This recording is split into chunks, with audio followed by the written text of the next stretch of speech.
निकल जाते हैं और वापिस आते हैं, भक्ति की चाबी लगाते हैं, भगवान का हस्त कमल अपने भीतर प्रवेश कराकर फिर प्रवेश कर जाते हैं। केवल ताला नहीं है। आप लोगों को तो मालूम होगा, कभी मंदिर जाओ, नाथद्वारा जाओ, सांवरिया जी जाओ, कभी आप शिरडी जाएं, कभी आप वेंकट लाल का दर्शन करने के लिए तिरुपति जाएं, आप जितनी भी जगह पर जाएंगे, जितनी भी जगह पर आप पहुंचेंगे, जितने धार्मिक क्षेत्रों में आप पहुंचेंगे, भगवान के बद्रीनाथ चले जाओ, केदारनाथ जी चले जाओ, गंगोत्री, यमुनोत्री आदि आदि जितने भी भगवान के मंदिर हैं, उस मंदिर में जब आप प्रवेश करेंगे तो मंदिर का जब ताला सुबह खुलता है तो उन तालों को नेत्रों से लगाया जाता है।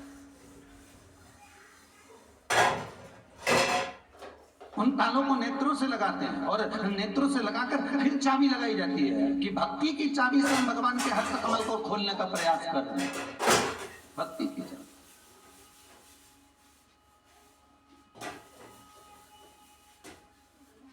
हम परमात्मा को पाने का जो प्रयास कर रहे हैं वो भक्ति की चाबी।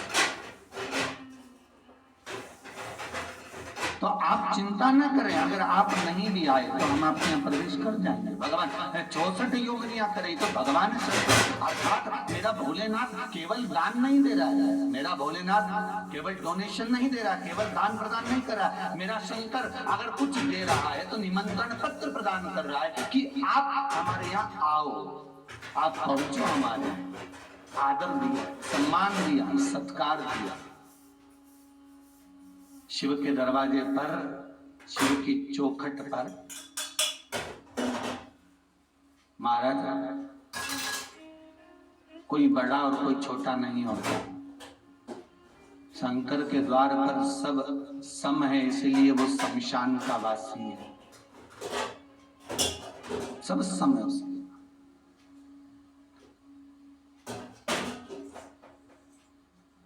और भूत भावन भूतेश्वर मेरा शिव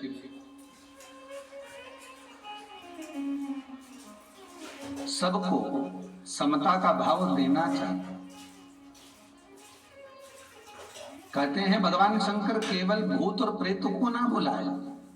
भगवान शंकर ने जब देख लिया कि भूत और प्रेतों के पास में निमंत्रण पत्रिका पहुंच गई, तब भगवान शंकर ने 64 योगनियों से कहा, भैरवों से कहा कि अब तुम कहीं मत जाओ, अब पितृलोक में मुझे जाने दो, मैं सारे पितरों को निमंत्रण प्रदान करूं।